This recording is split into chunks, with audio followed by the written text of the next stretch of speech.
મારું નામ પટેલ શર્મિષ્ઠાબેન મકનાભાઈ, મારું વતન છે ભીલોડા તાલુકામાં આવેલું શામળાજી નજીક ખોડંબા ગામ। જ્યારે મેં ગઈકાલે જે વરદાન હોસ્પિટલનો એક કિસ્સો વાંચ્યો તો એના પછી મને પણ યાદ આવ્યું કે આ વસ્તુ તો મારે પહેલા કરવાની હતી, પણ એવું કરી ના શકી, એટલી બધી બીમારીની એવી હાલતમાં છું કે એકલી હું જાતે ના કરી શકી કે જે મારે 15 વર્ષ પહેલા કરવાનું હતું।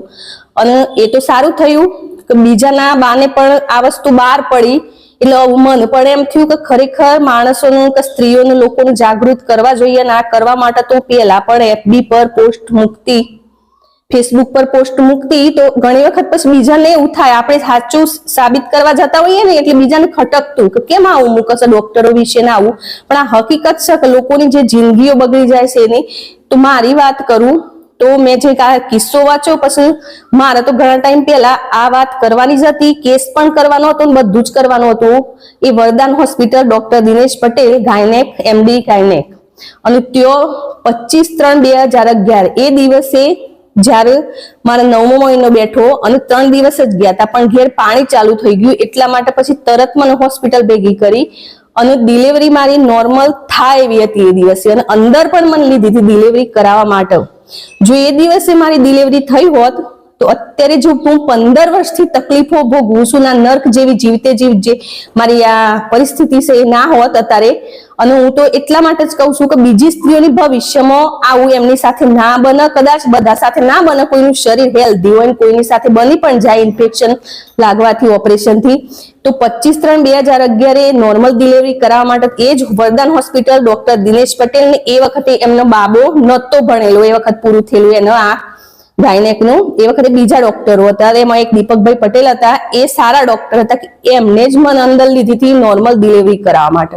અને દુખાવો ઉપડેલો હતો, મારી ડિલિવરી થઈ ગઈ હોત તો કદાચ આજે હું આ જે દુઃખ ભોગવું છું એ ના ભોગવતી હોત, પણ પછી ડોક્ટરે કંઈક અંદર ડિસિઝન લીધું અને મને સોય નાખી દીધી હાથમાં, ને એડમિટ થવું પડશે, અહીંયા રોકાઈ જાઓ એમ કરીને તેઓ એડમિટ કરી દીધી। અને પછી કેવું કે ધીમે ધીમે પાણી પૂરું થઈ જાય, ચાલુ રહે એ પછી બાળક સુકાઈ જાય અંદર, એટલી તો ખબર જ છે કે ઓપરેશન કરવું જ પડે। તો 26 તારીખે સવારે પછી 8 વાગે મારું ઓપરેશન કર્યું, અને એ ઓપરેશન મારું જાણી જોઈને થયું, અને મને ખબર નથી કે આ એક ખુશી છે કે બાબો આવ્યો અને ઓપરેશન ભલે થયું, પણ મારી જિંદગીમાં ખુશી છે એ દુઃખનો વળાંક લેવાની છે। તો તરત જ અને એ ડોક્ટરને એક બીજું પ્રૂફ કે જે દિવસે મને એડમિટ કરી 25/3/2011 તો મારી ડિલિવરી તો 26/3 સવારે કરાઈ 8 વાગે। તો બાબાનું જયારે સર્ટી લેવા ગયા તો બાબાનું નામ બાબુ શર્મિષ્ઠાબેન પટેલ નામ તો એમને લખી જ દીધું 25 તારીખે, એમને ખબર તો હતી કે બાબુ છે, તો એમને 25 તારીખે ક્યાં લખવાનું આવતું હતું, બાબુ તો 26 તારીખે સવારે જન્મ્યું હતું। તો એ તો એમને બધી ખબર હતી, એમનું ષડયંત્ર જ હતું। અને બીજા ષડયંત્રોની વાત કરું તો મેં પણ કયો હોસ્પિટલમાં આજુબાજુ બધાના મોઢે સાંભળ્યું હતું કે આ ડોક્ટર ફરજિયાત મેક્સિમમ કદાચ 5 ઓપરેશન તો કર જ છે, એ પછી એ રીતે નિર્ણય એમની રીતે લઈ લેતા હોય, અંદર એમને ડિસ્કસ કરીને બધા આખો સ્ટાફ, અને એમાં ખાસ કોઈ નોકરિયાત હોય, કોઈ પૈસાદાર ઘરનું હોય, અથવા પેલા ખોડે કોઈના બાબો હોય અંદર, તે એમને તો ખબર જ હોય, તો માણસને ખબર ને મને ખબર ના હોય, પણ મારા બાબો તો એમને ખબર હતી એટલા માટે એમને લખી દીધું કે 25 તારીખે બાબુ શર્મિષ્ઠાબેન પટેલ ને ક્યાંથી ખબર હોય એમને, તેમને લખી દીધું આગલા દિવસે। તો સર્ટીમાં મારા બાબાને 25/3 તારીખ જ લખાય છે। અને બીજું કે મારા જ ઘરમાં હું હોઉં કે પછી મારી બીજી બેન હોય અથવા ભાભી હોય, મામાની છોકરી હોય કે ફળિયામાં કોઈ હોય, ચલો બધાની દવા ત્યાંથી ચાલતી હોય, તો એ બધા જોડે એવું ના કર્યું। જો બધા જોડે એવું બને તો તરત ને તરત એમનો પર્દાફાશ થવાનું હતું, પણ એમને શું કર્યું કે બીજાની એક બેની નોર્મલ ડિલિવરી કરાવે બાબો હોય તો પણ, એટલે બધાને વિશ્વાસમાં લેવા માટે કે મારા જેવી કોઈ કહેવા જાય કે આવું બન્યું તો કોઈ વાત મારી માને નહીં સાચી કે કેમ તારી સાથે જ બન્યું, આ બીજાને તો બાબો હતો ને આ રીતે હતું તો એની તો નોર્મલ ડિલિવરી કરાવી, તો તારું થોડું જાણી જોઈને ઓપરેશન કર્યું હશે, પણ એ હકીકત તો મને ખબર હતી। પછી એક બીજું કે બેબી હોય તો આ ડોક્ટર ઓપરેશન નતા કરતા, બેબી હોય ને તો એ મારા ફળિયામાં જ કિસ્સો છે છોકરીઓનો કે 3 દિવસ દુખાવો, આરોટતી છોકરીઓ 3 દિવસ રાખેલી છે તેઓ, અને નોર્મલ ડિલિવરી કરાવી છે, અને જેની નોર્મલ થતી હતી એનો ઓપરેશન કરી નાખે જાણી જોઈને। અને મારા જ ઘરમાં બીજા મારા ભાભી કે કોઈ હોય આગળ પાછળ, મતલબ જન્મ થયો હોય બાબાનો બેબીનો ગમે તે, તો મારું જાણી જોઈને ઓપરેશન કર્યું ને એક ડિલિવરી ઘરમાં નોર્મલ કરાવે એક વ્યક્તિની, એટલે વિશ્વાસ બેસી જાય કે ના ડોક્ટર સારા છે। મને તકલીફો થઈ એ જ હું કહેવા માંગુ છું બધી કે એક ભૂલ ડોક્ટરની, એના માટે હું એક પેશન્ટ હતી, પણ મારા માટે તો આખો પરિવાર હતી અને મારી આખી લાઈફ બગાડી નાખી 26 વર્ષની નાની ઉંમરથી કે એક ભૂલના કારણે. મને ખબર નથી કે આવું આવશે, મારી સાથે બનાવ બનશે કે આવી તકલીફો મને થવાની છે, એવું કે મેં વિચાર્યું થોડું હોય ભવિષ્યમાં આવું બનવાનું. હવે બાબો જન્મ્યો, એક દિવસ પાછું એમને એવું કીધું કે એક દિવસ પછી બાબો જન્મ તો થોડો વિકાસ થાય. હવે તમે એટલું તો વિચારો કે 9 મહિનામાં જે થવાનો હતો થયો, તો એક દિવસમાં કેટલો વિકાસ થઈ જવાનો હતો બાબાનો. તો એ રીતે કર્યું તો બાબાને પણ અંદર ઇન્ફેક્શન લાગ્યું, મારું પેશાબનું જે પેશાબ અંદર ભરાઈ રહ્યો એનું. તો બાબાને પણ પીળિયો થઈ ગયો, વધારે જામી ગયો ને એ માટે 4 દિવસ પેટી મૂક્યો, મોડ બચાયું. તો બાબો એ બચી ગયો અને હું ઘેર આવી, પણ સુવાવડમાં થોડા જ દિવસ ગયા અને મને ઉલટી, ઉબકા ને એસિડિટી, છાતીમાં એટેક આવે, આ બધા દુખાવાના જે લક્ષણો બધા ચાલુ થઈ ગયા. તો ગામમાં ફેમિલી ડોક્ટરે તો કીધું, તું બોલાય તું કે તને કદાચ કઈક ઇન્ફેક્શન જ લાગે છે એમ, જે આ ઓપરેશન કર્યું એનું તું બતાવ્યા. પણ હવે એવું બન્યું કે બાબો એક બાજુ આવી પરિસ્થિતિમાં હતો, પેટીમાં મૂકીને ઘેર લાયેલા, બાબો વીક હતું. હવે બાબા પર ધ્યાન આપવાનું હતું, મારા પર ધ્યાન આપવાનું હતું, મને આવી તકલીફ થઈ. અને હું કયો એ ડોક્ટરનું બધું બહાર પાડવા, કેસ કરવા કે આ બધું જાહેર કરવા હું જઈ શકું એવી એ વખત હાલતમાં નથી. અને પછી ધીમે ધીમે બાબો 3 મહિનાનો થયો, એ વખત મને વધારે તકલીફ થઈ.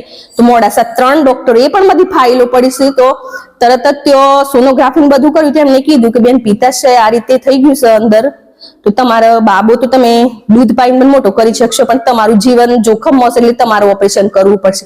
છતાં પણ હિંમત હાર્યા વગર દવા પર મારો બાબુ 9 મહિનાનો થયો ત્યાં સુધી મેં દવાઓ ખાધી દુખાવાની લેવી, અને પછી ડેમેજ થઈ ગયું પિત્તાશય. અને જાન્યુઆરી 2012માં પિત્તાશય કઢાયું. હવે પેલું જે ઓપરેશન થયું એના લીધે ઇન્ફેક્શન લાગવાથી પિત્તાશય ડેમેજ થયું. હવે એ કઢાયું, મારું શરીર અને એની તાકાત ઓછી થઈ ગઈ, અડધી જ થઈ ગઈ. અને છતાં પણ હું હલકો ખોરાક ગમે તે ખાઈ, ફ્રૂટ, દૂધ, એ પર મેં વર્ષો કાઢ્યા આટલા. અને એ પણ મને 4 વર્ષ બીજી કોઈ તકલીફ ના થઈ. પણ જ્યારથી પેટની પાચન ક્રિયા મારી નબળી પડી પિત્તાશય કાઢ્યા પછી, એના પછી મને 2015 થી થાઇરોઇડ થઈ ગયો, પછી અસ્થમાની તકલીફ થઈ, હૃદયના ધબકારા અનિયમિત થઈ ગયા. અત્યારે પણ એ તકલીફ ચાલુ છે કે 170 180 સુધી થાય છે, જે નોર્મલ 100 ની વચ્ચે રહેવા જોઈએ. પછી કિડનીમાં પથરીઓ થઈ, એ ઓપરેશન કરાયું. પછી હર્નિયાની ગોઠો થઈ. એટલે એક પછી એક બીમારી આવતી ગઈ. પછી જેમ જેમ આ બીમારીઓના કારણે મારા શરીરમાં દવાઓ વધતી ગઈ, એલોપેથિક દવાઓ કે જે નુકસાન જ કરે, એના કારણે પછી હોજરી પર સોજા આવવા લાગ્યા અને મારું ખાવાનું બંધ થઈ ગયું 2019 થી. હવે દવાઓ વધી એમ 2020માં એક બીમારીઓ વધતી ગઈ. પેશાબ, હું તો એવું વિચારું છું કે મને તો કાલે હું એક તો સાંભળ્યું એટલે પેલા મને તો ખુશી થઈ, કેમ કે જે મારે કરવું હતું હું ના કરી શકી, તો ચલો બીજા કોઈને નિમિત્ત બનાવીને પણ એનું બહાર પડ્યું. એક તો હું ખુશ થઈ કે લોકોમાં જાગૃતતા આવશે એમ, કે જે વાંચ્યું મેં કાલે એના પરથી.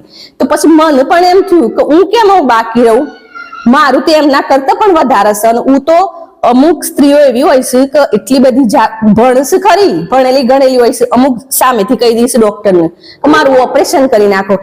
એ તો ચલો સમય સંજોગો અનુસાર કશું નથી બનતું એમની સાથે ખોટું. બાકી જોવા જઈએ જો આવું બની જાય તો પછી એમને પાછળથી તો પસ્તાવો જ થવાનો ને. મેં જો જાણી જોઈને ઓપરેશન ના કરાયું હોત તો સારું. અને હું તો દરેક મહિલાને કહ્યું કે બને ત્યાં સુધી નોર્મલ ડિલિવરી કરાવો, અને જાણી જોઈને જે આ ડોક્ટરો ઓપરેશન કરશે ત્યાં તમે જાગૃત રહો અને થોડી મજબૂત રહો, કે મજબૂતાઈ રાખો કે ના મારે ઓપરેશન નથી કરવાનું સાહેબ, તમારે પૈસાનો પ્રોબ્લેમ હોય તો એ બધું જોઈ લેવું. એ પૈસા માટે કરતા આ બધું દિવસના આટલા ઓપરેશન ફરજિયાત કરવા, આ બધું કરવું. અને મારી સાથે તો જે કર્યું છે ને કે એમને તો આ પેશન્ટોને રમકડું સમજશે કે ચીરી નાખી વાત પૂરી. અને આ પ્રશ્ન એક કઈ ગાયનેક નો એકલો નથી,